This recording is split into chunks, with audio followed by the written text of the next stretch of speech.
Yesus dan rombongannya tiba di Yerikho, yang jaraknya kira-kira sehari perjalanan dari Yerusalem. Yerikho terdiri dari dua kota, kota baru, yang dibangun pada masa Romawi, dan kota lama. Jarak antara kedua kota itu sekitar 1,6 km.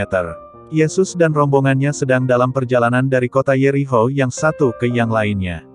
Kedatangan mereka didengar oleh dua pengemis buta.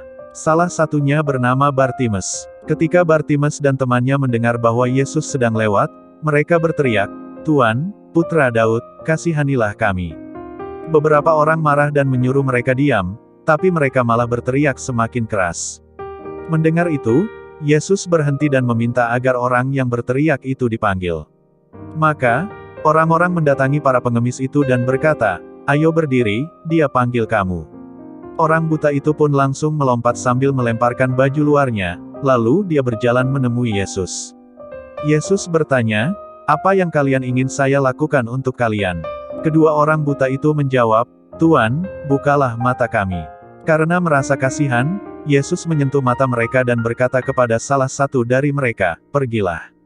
Imanmu sudah membuat kamu sembuh." Kedua pengemis itu pun bisa melihat. Mereka lalu memuliakan Allah dan mengikuti Yesus. Orang-orang yang melihat kejadian itu juga memuji Allah. Ketika Yesus berjalan melewati Yerikho, ada banyak sekali orang yang berdesakan di sekitarnya. Semuanya ingin melihat orang yang sudah menyembuhkan kedua pengemis buta itu. Ada begitu banyak orang yang mengerumuni Yesus sampai-sampai sebagian orang tidak bisa melihat dia. Salah satunya adalah Zakheus. Dia adalah kepala para pemungut pajak di Yerikho dan sekitarnya. Karena tubuhnya pendek, dia tidak bisa melihat apa yang sedang terjadi. Maka, dia berlari mendahului kerumunan orang itu dan memanjat sebuah pohon ara yang akan dilewati Yesus. Dari sana, Zakheus bisa melihat semuanya dengan jelas. Saat Yesus mendekat dan melihat Zakheus di atas pohon itu, Yesus berkata, "Zakheus, cepat turun. Hari ini saya harus pergi ke rumahmu." Zakheus pun turun dan cepat-cepat pulang ke rumahnya untuk menyambut tamu istimewanya.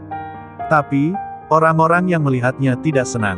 Menurut mereka, Yesus seharusnya tidak bertamu ke rumah orang berdosa seperti Zakheus, yang menjadi kaya karena memeras pajak dari orang-orang. Sewaktu Yesus masuk ke rumah Zakheus, orang-orang mengeluh, dia bertamu ke rumah orang berdosa. Meski begitu, Yesus melihat bahwa Zakheus mungkin bisa bertobat. Dan memang itulah yang terjadi. Zakheus berdiri dan memberitahu Yesus, "Setengah harta saya akan saya berikan kepada orang miskin, Tuan. Siapapun yang saya peras, uangnya akan saya kembalikan 4 kali lipat." Tindakan Zakheus membuktikan bahwa pertobatannya tulus.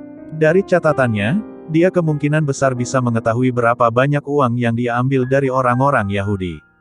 Dia bersumpah untuk mengembalikan 4 kali lipatnya. Padahal, jumlah yang diwajibkan hukum Allah tidak sebanyak itu. Zakheus bahkan berjanji untuk memberikan setengah dari hartanya sendiri kepada orang miskin. Yesus senang melihat Zakheus bertobat. Yesus berkata, "Hari ini, keselamatan telah datang atas orang ini dan keluarganya, karena dia pun anak Abraham. Sebab Putra Manusia datang untuk mencari dan menyelamatkan orang yang tersesat." Sebelumnya, dalam perumpamaan anak yang hilang, Yesus menjelaskan tentang keadaan orang yang tersesat secara rohani tapi ditemukan lagi. Seperti itulah keadaan Zakheus. Para pemimpin agama dan pengikut mereka memprotes kebaikan Yesus terhadap orang seperti Zakheus. Tapi, Yesus tetap mencari dan membantu anak-anak Abraham yang tersesat untuk kembali.